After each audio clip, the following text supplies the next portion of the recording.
Vamos abrir as nossas Bíblias, os aplicativos nos nossos celulares, não sei. Em 1 Crônicas, capítulo 7, versículo 20. Para quem já leu a Bíblia uma vez, essa parte é a mais legal de todas, é a genealogia. Oh, aleluia. Oh, que legal, né? Uma vez a minha mãe foi ler, ela falou assim, eu posso pular essa parte e dizer que eu já li a Bíblia? É complicado. Mas tem algo muito bom aqui que o Senhor quer falar conosco nessa noite. Vamos ficar de pé, honrar os nossos irmãos que estão lá atrás de pé?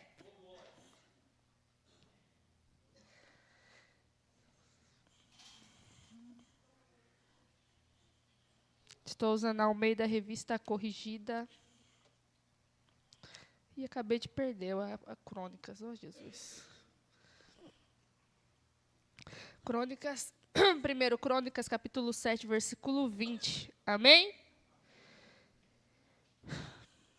E os filhos de Efraim, Sutela, e seu filho Bered, seu filho Taate, seu filho Eleada, e seu filho Taate, e seu filho Zebade, e seu filho Sutela, Ezer e Eleade.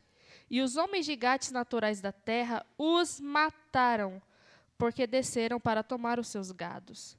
Pelo que Efraim, seu pai, por muitos dias os chorou, e vieram seus irmãos para o consolar.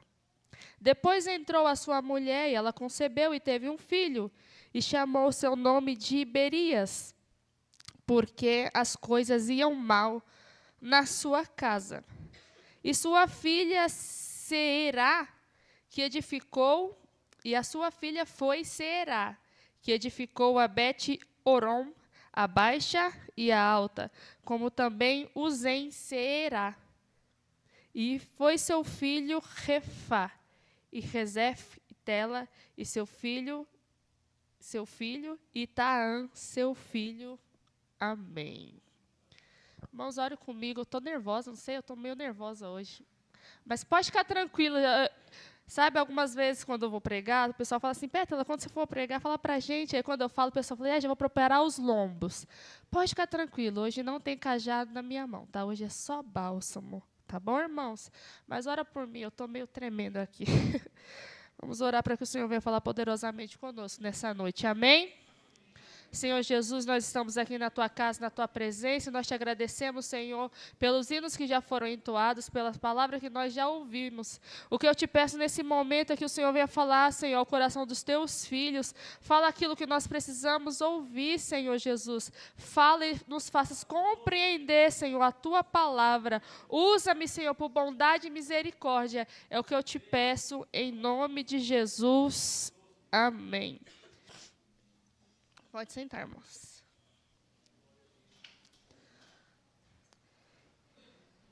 Aqui na genealogia, nós vamos ver as tribos, seus descendentes, o quanto cresceram, como cresceram.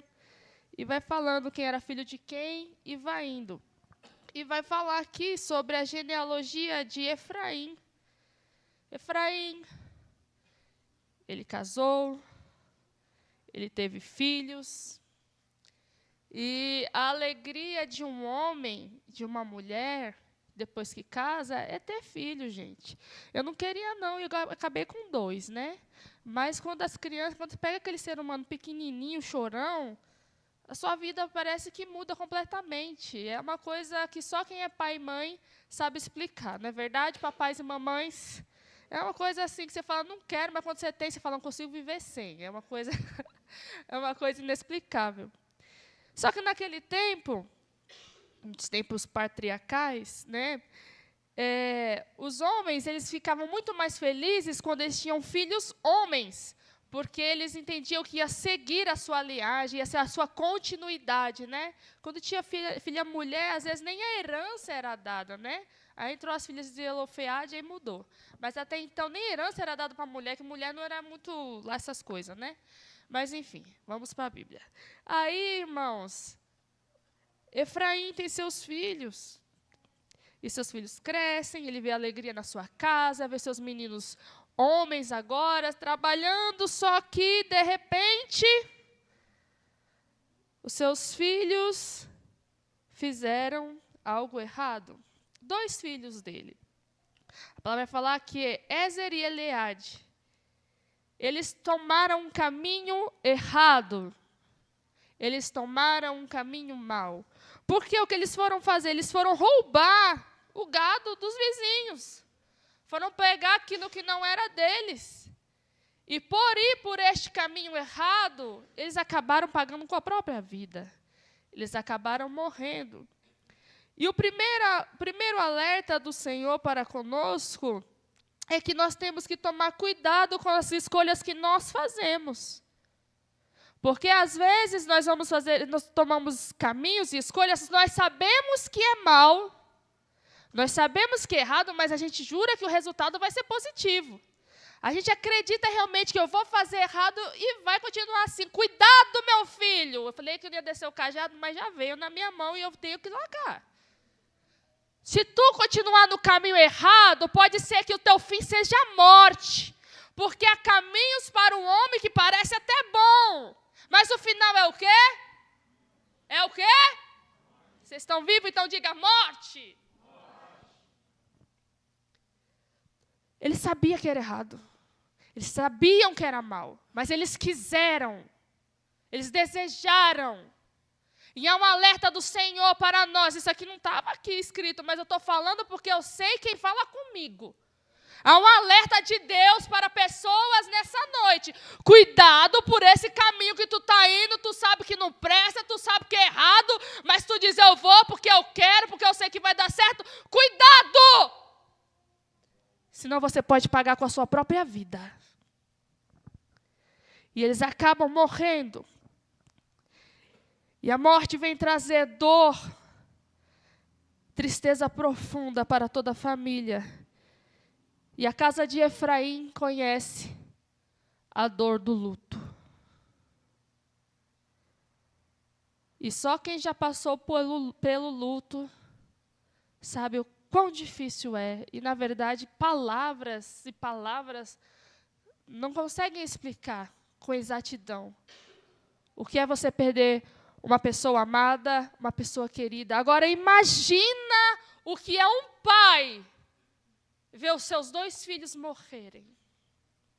Imagina o que é para um pai, para uma mãe, ver seus filhos tomando o caminho errado e o final acaba sendo morte. Imagina o tamanho da dor do coração de Efraim, da sua esposa, de toda a sua casa. Então, eles conhecem a dor do luto, a tristeza profunda. Vai dizer que o nome de um é Ézer, que significa ajuda ou auxílio. E o nome do outro é Eleade, Deus amou. O nome dos filhos é ajuda ou auxílio e Deus amou. Só que agora parece que não há ajuda de Deus. Agora parece que não há auxílio de Deus. Agora parece que Deus não me ama. Porque o luto chegou na minha casa. Porque a perca entrou na minha casa. Porque a tristeza entrou na minha casa. Porque a dor profunda invadiu a minha alma.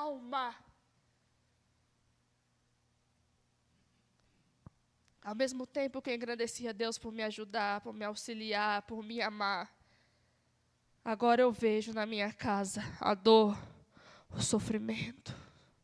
Do mesmo jeito que Deus me auxilia, do mesmo jeito que Deus me ama, mesmo assim, muitas das vezes, eu viverei dias ruins, dias difíceis, dias de dores, dias de percas, porque como foi pregado domingo passado, há um tempo determinado para todas as coisas. A gente não vive só de alegria, a gente não vive só de coisas boas. O dia mau, ele bate na porta. Só que a Bíblia vai nos dizer que apesar de dores e percas e dias maus, apesar disso também eu tenho que entender que todas as coisas cooperam para o bem daqueles que amam a Deus. Mas como eu vou falar para um pai que perdeu um filho? Como eu vou falar para uma mãe que perdeu um filho? Como eu vou falar para uma mulher que perdeu o seu marido? Como eu vou falar para um marido que perdeu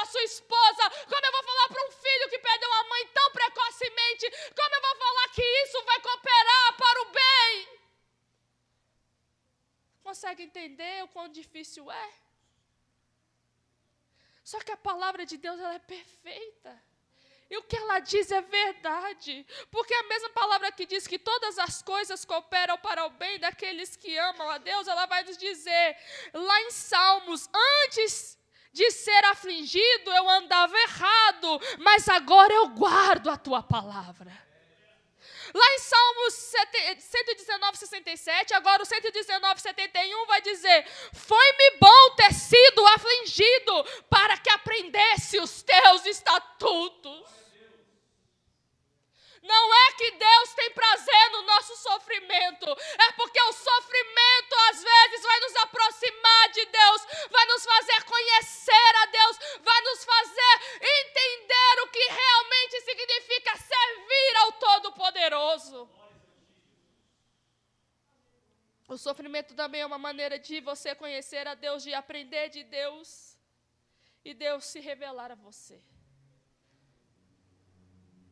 Eu acredito que todos vocês aqui que estão aqui, independente da idade de vocês, acredito que o momento que mais vocês conheceram a Deus foi no momento que vocês mais precisaram ser consolados por Ele. Oh, aleluia. No momento de dor, no momento de sofrimento, o Senhor se revela com compaixão, com misericórdia, com graça. Ele te dá aquilo que ninguém consegue. Ele faz aquilo que ninguém consegue. E de repente você vai compreendendo aquele amor profundo. Você começa a entender que não são coisas, que não é nada deste mundo que te garante paz, felicidade, estabilidade, mas é a presença de Deus na minha e na sua vida.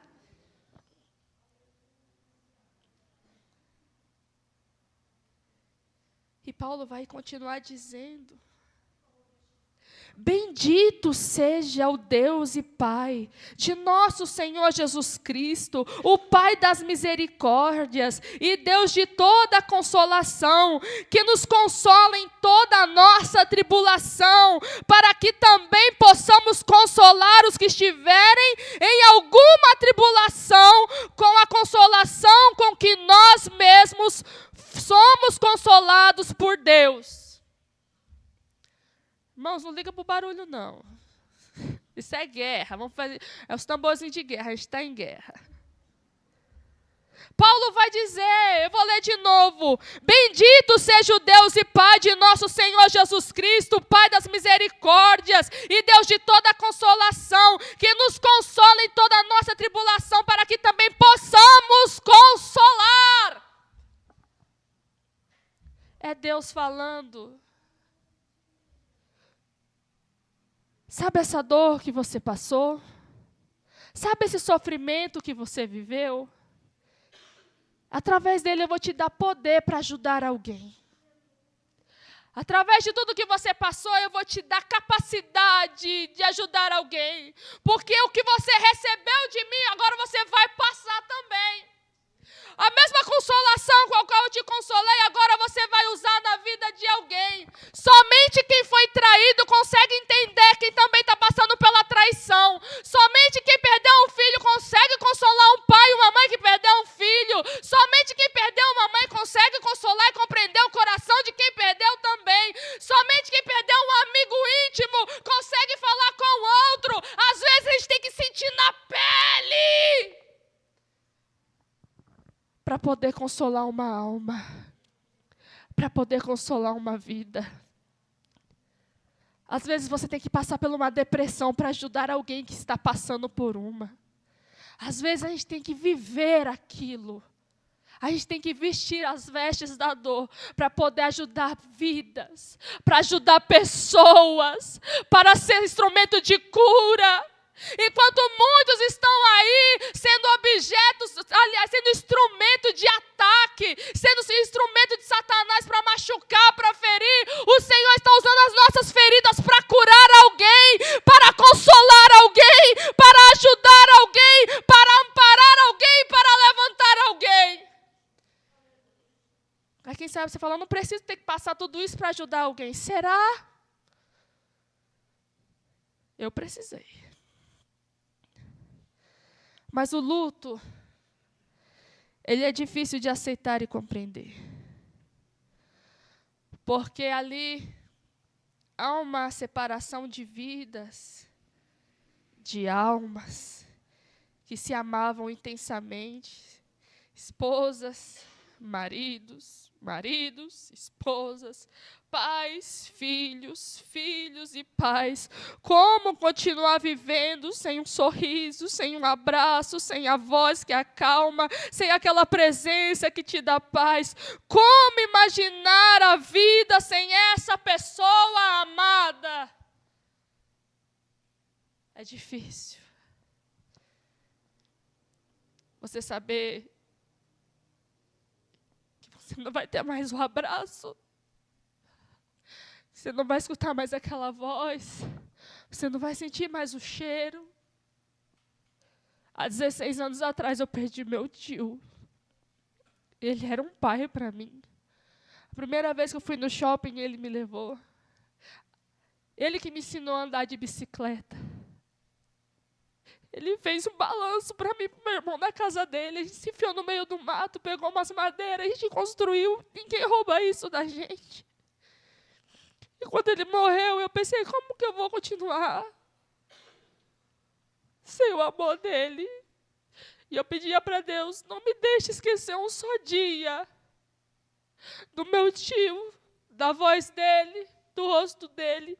A gente não tinha acesso à tecnologia que a gente tem hoje, que a gente consegue gravar um vídeo, a gente consegue gravar áudios, ter muitas fotos. Eu acho que eu tenho uma foto do meu tio. E às vezes, na minha memória, fica meio embaçado como ele era, mas eu nunca esqueci do seu amor por mim. É difícil. Tem dias que passa, sempre é no dia 12 de outubro, que completa o aniversário de morte dele. Tem ano que aparece, chega lá dia 12, eu me lembro e não dói tanto, mas chega ano que parece que eu estou vivendo o mesmo sentimento. Como conseguir superar o luto? Como vencer o luto? E eu digo, o Senhor é o nosso consolo, o Senhor é o nosso ajudador, o Senhor é a nossa força, é Ele que nos ampara, é Ele que nos dá o amor que nós precisamos, é Ele aquilo que nós precisamos para vencer qualquer adversidade que aparecer diante de nós. Mas Efraim, ele nos mostra o lado difícil de um luto. Porque vai dizer que após seus filhos morrerem, ele chorou por muitos dias. E vieram seus irmãos, outras traduções vai dizer, vieram sua família para consolá-lo. Nós não podemos esquecer, irmãos, de consolar aqueles que choram. Sabe, quando você está diante dessa situação de uma perca terrível, você chega diante da pessoa, parece que você não tem palavras. Parece que as palavras, elas fogem, parece que elas somem, mas só o fato de você estar ali presente já representa uma gota de consolo. Só o fato de você falar, irmão, eu vou orar por você, você está derramando cura, você está derramando amor, você está derramando bálsamo, você está ajudando aquela pessoa a superar. Até parece às vezes que não, porque o rosto dela, a feição dela, parece que aquilo não adiantou de nada, mas na alma dessa pessoa é gravada cada pessoa que esteve ali falando, eu estou contigo, estou orando por você, o Senhor vai te dar vitória, o Senhor vai te fazer vencer, o Senhor vai te fazer sorrir de novo, o Senhor vai te levantar. Fica gravado. É necessário consolarmos, é necessário preocuparmos uns com os outros, estarmos ao lado dos outros, ajudando uns aos outros. E vai dizer que chega a sua família para consolar. E, de certa maneira, ele volta à vida, presbítero Cláudio. Porque depois desse consolo, ele volta para dentro da sua casa. Ele volta a amar a sua esposa. Ele volta a ter intimidade com ela. De alguma maneira, aquelas visitas, aquele consolo serviu para tentar reagir diante de toda aquela dor, de todo aquele sofrimento. E vai dizer que a sua esposa ela fica grávida. E ela gera um filho. Mas um filho não substitui outro filho. Cargos são substituíveis. Carros são substituíveis. Casas, sim, mas um filho não. Um filho não. Um filho pode até amenizar, mas substituir, não.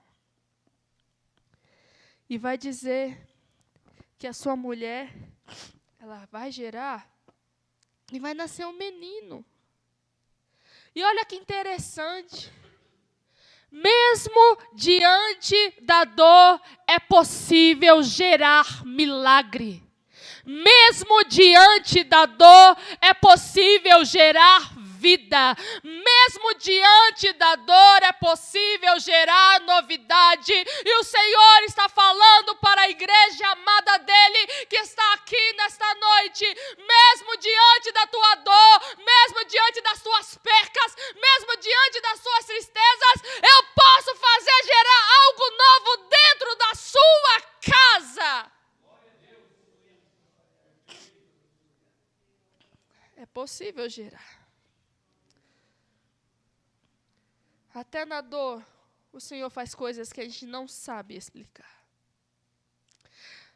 Mas a dor de Efraim era tão grande que ele joga a culpa de toda a sua dor em quem não tem culpa de nada.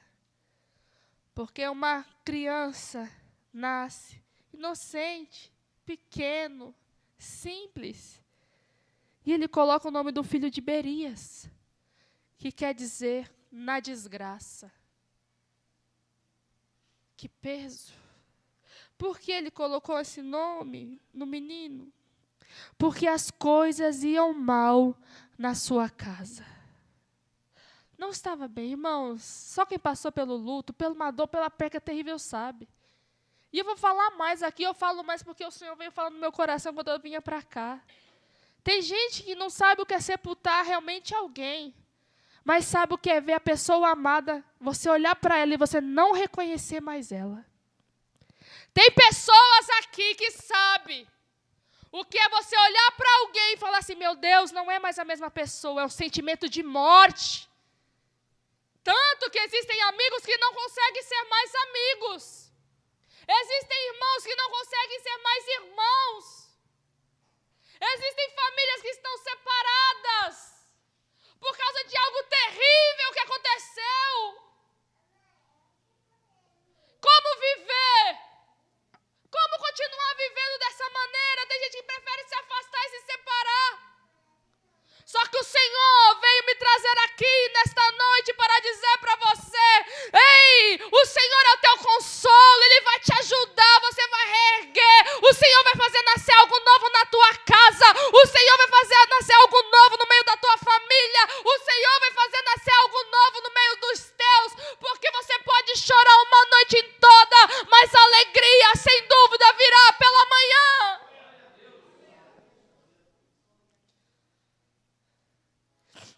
Mas ele coloca o nome do menino, de Berias, na desgraça. Olha o peso que nasceu esse menino. O peso de não ser desejado. O peso de não ser celebrado. E ainda recebe uma carga de algo que ele não tem culpa.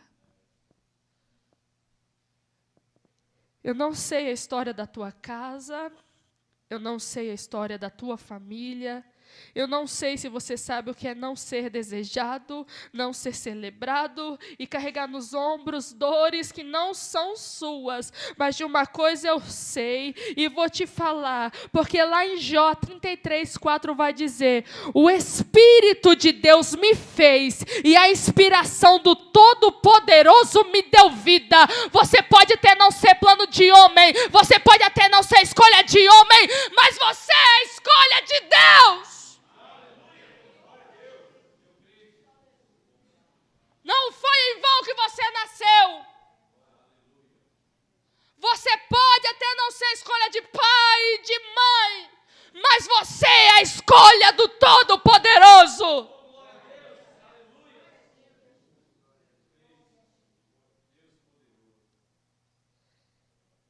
Berias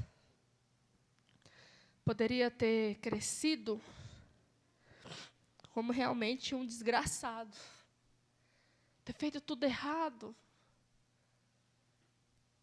Olha o peso que ele nasceu, olha as coisas que ele teve que conviver desde novinho. Mas não. Por que não? Porque Deus fez algo extraordinário dentro da sua casa. Deus fez algo extraordinário na vida de Berias. Deus fez algo extraordinário na família de Berias. E eu te digo hoje, meu irmão, Deus tem algo extraordinário para fazer no meio da sua casa. Deus tem algo extraordinário para fazer no meio da tua família. Não importa o que você perdeu, não importa o quanto você sofreu, não importa quanta dor já invadiu o teu coração. Hoje o Senhor tem cura, tem renovo, tem restauração e tem esperança de um futuro melhor para a sua vida.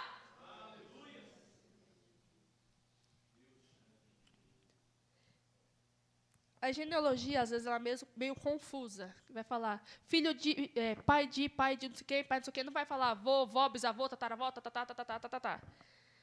Mas, lendo várias versões, eu pensava que Sirá era filha de Efraim, mas, na verdade, ela é filha de Berias. E vai falar aqui no 24. E sua filha foi Seirá,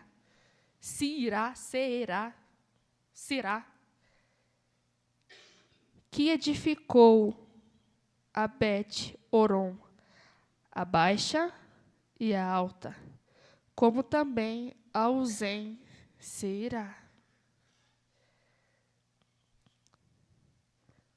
Dentro da casa de um desgraçado, nasce algo extraordinário. Como eu disse no começo, as mulheres daquela época, elas eram vistas como mulheres realmente do lar. Foi feita ali para reproduzir. Ter uns 30, 40 filhos. A primeira esposa do meu avô teve 24. A minha avó teve 8, só não teve mais porque a bichinha não está mais entre nós. Mas as mulheres eram... E a felicidade das mulheres era ter filho. Graças a Deus que eu nasci nos tempos de hoje.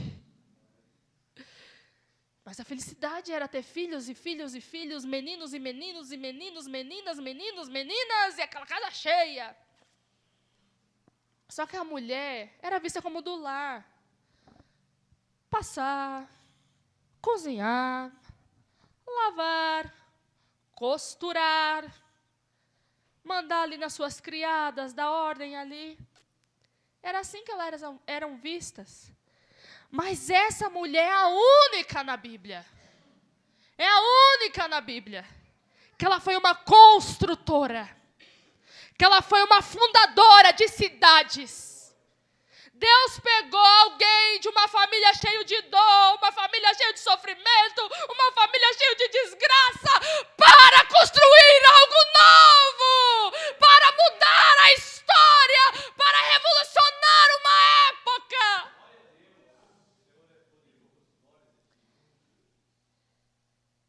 Interessante também, que eu esqueci de falar, eu não anotei, mas acabei de lembrar, que será, eu não sei falar o nome direito dela, igual vocês não sabem falar meu nome.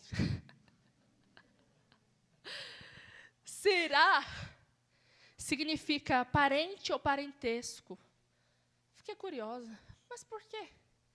Um pai vai colocar um nome assim. O que é parente? É alguém que é ligado pelo sangue. Aí o Senhor falou para mim, Berias, ele não se sentia pertencente à sua família, porque ele nasceu no meio da dor, do sofrimento. Ele nasceu numa casa onde já condenaram a desgraça. Mas ele então gera uma filha, que ele fala assim, não, agora eu tenho alguém comigo, agora eu tenho alguém para mim, agora eu tenho uma família, agora eu pertenço a algo, agora eu pertenço a alguém agora tem algum sangue do meu sangue aqui do meu lado.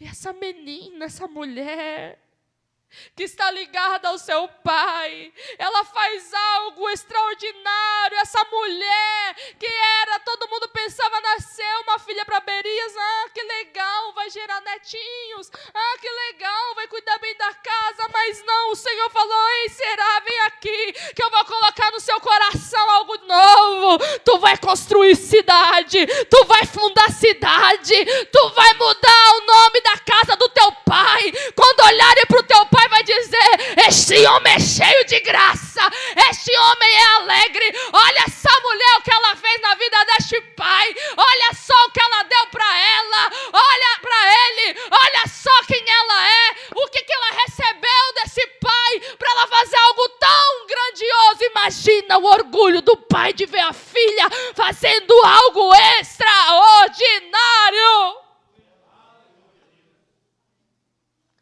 Deus faz.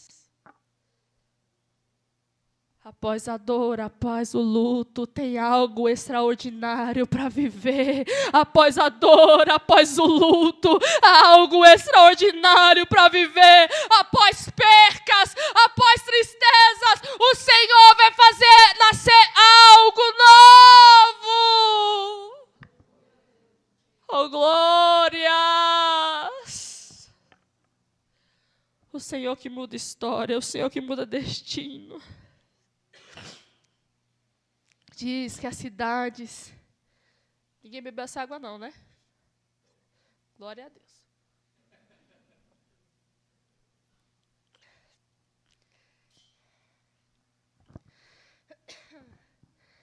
Diz que as cidades que ela construiu, que ela fundou, eram cidades estratégicas para a guerra. Uma mulher fez o que não se esperava dela. Uma mulher fez aquilo que não se esperava para a época dela. Uma mulher fez aquilo que não se esperava para a família dela. Ela fez algo que ninguém esperava. É uma história inédita. E eu quero profetizar na tua casa, na tua família, em nome de Jesus. Que coisas inéditas, milagres jamais contados vão acontecer no meio da tua família, no meio dos teus filhos. Vai acontecer algo novo na tua história. E eu digo com ousadia do poder do Espírito, no meio da tua casa vai nascer algo surpreendente. Que vai ficar marcado na história, que gerações vão contar, gerações vão dizer, quão grande é o Senhor, quão bom é o Senhor, olha a graça que o Senhor tem para com aquele que o ama. Ela fez além.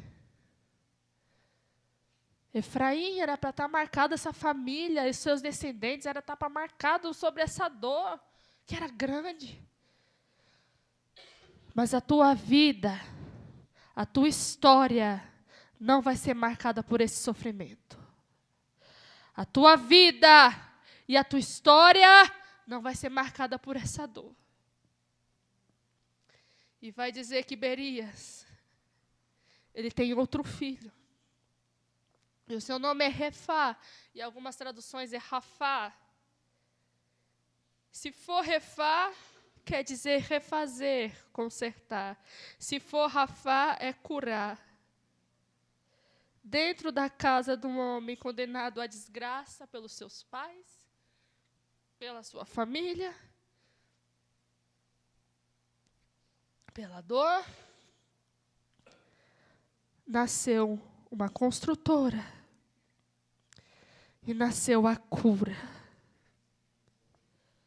Dentro da casa de um homem, o Senhor começou a construir algo novo. E após o Senhor construir algo novo, veio cura para aquela família. O que o Senhor está construindo dentro da sua casa, não é só para que os outros vejam quão grande é o Senhor, é para curar também a sua dor. Porque eu fico imaginando ele olhando para os filhos dele e dizendo: olha o que o Senhor fez por mim. Olha a graça que o Senhor teve por mim. Não era para eu ser feliz. Não era para eu cantar. Não era para eu ter uma família tão maravilhosa assim. Mas olha o que o Senhor fez por mim. Olha a filha que Ele me deu. Olha o filho que Ele me deu. Olha a história que o Senhor escreveu para mim. Não é homem que escreve a tua história. Não é teu pai que escreve a tua história. Não é teu marido que escreve a tua história. Não é essa dor que escreve a tua história. Não foi a perca, não foi a traição. Não foi a morte, não foi a dificuldade. Não foi a fome. Não foi as tristezas que marcam a tua história. Mas é o Senhor, o dono da tua história. Aleluia. Após o luto, veio vida. Após a vida, veio construção. Após a construção, veio cura. Veio esperança. A tua história não vai acabar assim. A minha história não vai acabar assim. Por esses dias eu dobrei os meus joelhos e eu disse: Senhor, todas as suas promessas, a qual o Senhor fez sobre a minha vida, eu quero viver cada uma delas. E eu disse mais. Eu falei: Senhor, se o Senhor está me ouvindo, me manda um sinal para que eu saiba que o Senhor está aqui. Aí eu estava lá, irmãos, fazendo meus doces, fazendo lá minhas coisas. Aí eu coloquei lá no YouTube umas pregação para eu ouvir, né? Que ou eu estou escutando hino ou pregação. Aquela pregação começou a me atazanar, eu falei: não quero saber disso não. Aí eu pulei e caiu lá numa mulher que eu não sei nem o nome, eu não estava tentando lembrar o nome dela, nem sei. Mas de repente, aquela mulher começou a falar, letra por letra, aquilo que o Senhor falou para mim no ano passado. E eu falei: só pode ser Deus falando comigo. E ela falou: olha, eu vou falar de novo para você saber que é Deus falando contigo. E eu quero dizer para você, eu quero profetizar em nome de Jesus, que você vai vencer essa dor, você vai vencer este luto, você vai vencer essa perca, você vai vencer as frustrações, você vai vencer as traições, você vai vencer, você vai vencer, você vai vencer. Vai nascer algo novo na tua casa, vai nascer algo novo na tua família, vai nascer algo novo na tua descendência. Você não é marca de dor, você é marca da graça de Cristo, da graça de Cristo, da graça de